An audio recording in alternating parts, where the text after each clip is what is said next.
are we really able to surrender all? You know, is this a song, like it's a hard song to sing. Yeah. Do we mean that? Mm-hmm. We'd like to mean it, wouldn't we? We would all like to. But what does that take? Sacrifice. Welcome to the Ropes Family Discipleship Podcast. This is our second episode. We're super excited about this. I pushed the wrong button. Ignore the crickets. We're still learning how to do this. It's going to be a good time. But today we're going to be talking about worship and how to lead your families in worship. So Courtney, I'm going to ask you first. What is worship? Well, in Webster's dictionary, worship is defined as a feeling or expression of reverence and adoration for a deity. Wow, Webster's. What do you think worship is in our setting? Like, does it strictly involve music, or can you worship without music? Yes, you can worship without music. You don't have to be singing hymns or singing any kind of song to be worshiping. We were made to worship. I mean, if we are showing Jesus through our everyday life, it can be worship. I agree. I think that worship, like you said, we are created to worship, and I think it's in our bones to worship something, you know, and well, like we talked about last week, we're all disciples of something. Mm-hmm. And so we're all looking for something to worship. And so, it's important for us to show our kids who the real one to worship is, right? And it's important for us to be actually worshiping God. Yep. And so, what are some ways that we can lead our families in worship? As a mom, especially, I am always cleaning, doing laundry, all of those things. And, you know, I tend to grumble some because You're serving yeah. service. And I think if I show them more of like, this is what, you know, this is where God has led me, is to be your mom and to do these things with a servant's heart instead of grumbling. Mm-hmm. And it's frustrating because, you know, kids. But if I show them how you can do things, you know, in praise of God or in adoration of God, you're not just, you know, hitting the grind every day, but you're doing things intentionally to show Jesus. So. And I think we talked about a verse right before we started recording. It's Colossians 3:17, and it says, and whatever you do in word or deed, do everything in the name of the Lord Jesus, giving thanks to God the Father through him. And I think that, yeah, that's exactly what that's pointing to, is whatever you're doing. If you're washing dishes, do it for the glory of the Lord. If you're playing baseball, do it for the glory of the Lord. If you're watching your kid play baseball, do it for the glory of the Lord. You know, That's a hard one. Yeah, it is a hard one. But I think that there's more to worship than that. Right. You know, worship, I think, takes a little bit of sacrifice. Mm-hmm. You know, it takes intentionality. You've got to, you know, you can be walking out in the forest and see beauty and be like, that's really pretty. Or you can be like, God, you made that. Yeah. You know, you have to be intentional about worshiping it, because it's real easy to worship the cool things you see. But when you give God the glory for the cool things you see, that's the important part of in intentionality and in worship. And I think a way to lead our family in worship is we do it by example. Mm-hmm. Like we talked about last week, you know, you follow the example. You set the example of the people you're discipling, right? Mm-hmm. So you show your family how to be obedient to God, and how to make the next necessary sacrifice in order to worship. In the Old Testament, they had to bring their sacrifices in order to worship. You know, they had to go get their dove or their goat or whatever they had to worship. They had to go get it and bring it to make the sacrifice. And so what are the things that we have to sacrifice in order to worship? You know, I didn't tell you I was going to ask you that question. Your eyes got real big. Put me on the spot. I'm trying to figure out how to word this.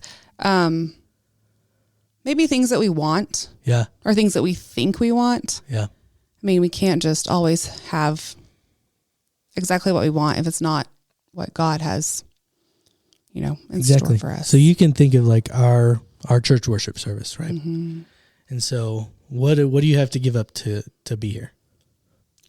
Well, some people have to give up sleep. I don't, but a lot of people have to give up sleep. Yeah, you sleep. You got to get up Family early, get time. your kid. Yep, you got to get your kids ready, get them here on time. Right, you got to give up your time. Yeah. Okay, and then what is another element that there is here? We give our resources, Mm-hmm. right? And that's a touchy subject. It's hard to talk about, but that's an act of worship is your giving. Mm-hmm. And then there's also the praise and adoration that we show through the music. And then there's learning about Christ, learning from the sermon, from what Donovan says, the children's sermon. These are all acts of worship that we do at our church, and that you have to make sacrifices in order to be here. Mm-hmm. So like we have to sacrifice, like you said, our time, our resources. We also may have to sacrifice our kids' sports times, right? And I know that's very touchy, and I have a kid that's in competitive cheer. You have a kid like you're talking to me who has travel baseball every weekend. Right. It's one of those things that we have to set the example of what we need to sacrifice in order to be here. But isn't getting out of our comfort zones showing, sacrifice for our kids? Mm-hmm. If we say no to a practice on a Sunday, that's showing our kids God comes before whatever, not just sports, whatever. And that's an act of worship in itself, is saying we're deliberately going to make this choice to be here. Mm-hmm. Or in my opinion, it is. Yeah, I think that's definitely an act of worship. Like we are sacrificing what we want and what the world wants for our kids or us in order to be in fellowship, in community, in worship, our God, our Creator. Well, even just singing, I'm not a singer. Everyone knows that. But sometimes I just love the song we're singing.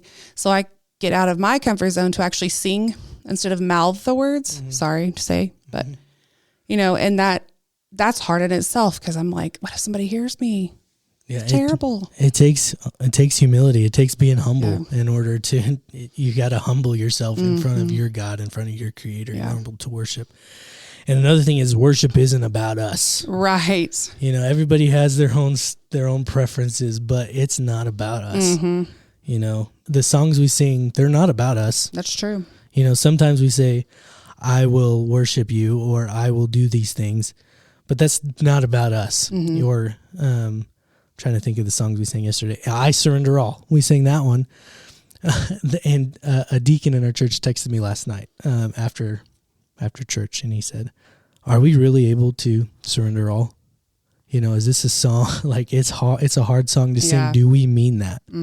We'd like to mean it, wouldn't we? We would all like to. But what does that take?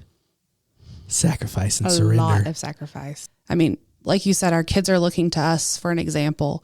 If we are worshiping things or money or sports or whatever, then that's what they're going to look to. But if we're showing that Jesus has to be a priority, and worshiping him can be done not in the church building, but it has to be deliberate, like you said. And if we're showing them that, then that's what they're going to take from us as they get older. And another side of that is, while you're here at church, to be actively participating, like you said, like singing the songs instead of just standing there mouthing the words or just standing there. Actively participate, let your kids see you doing the things you do. Like we talked about last week in discipleship. Let them see you doing the things. Lead them by example. Let them see you putting your money in the plate. Everybody should touch the plate. That's why we do the children's offering before, so everybody can participate in that act of worship. Or even volunteering your time. I know I get up all the time and ask for volunteers, but really that shows your kids that you are willing to maybe step out of your comfort zone, maybe, just give more of your time that you have for yourself to help other people or help kids or help the youth, whatever is your thing, but that's also worship. Yep. And I want to close with this, this last verse. It's actually the verse before Colossians 3:17. It says, It's Colossians 3:16. It says, "Let the word of Christ dwell within you richly, teaching and admonishing one another in all wisdom, singing psalms and hymns and spiritual songs with thankfulness in your hearts to God." So take what God has, take the word of God and let it dwell within you. And then speak that on your kids. And you can do that by singing the hymns. You can do that by singing the spiritual songs. You can do that by singing the psalms. You can lead them in worship by taking the words of God that are dwelling within you and pouring those out upon your kids. I believe that's how you can lead your families in worship. Mm-hmm. I agree. Well, thanks for joining us this week. It's been a great week. We're looking forward to getting this podcast a little bit more off the ground. Like I said, we're posting Thursdays, and we will see you later. Courtney, got anything to add to that? Nope. Okay, see you later.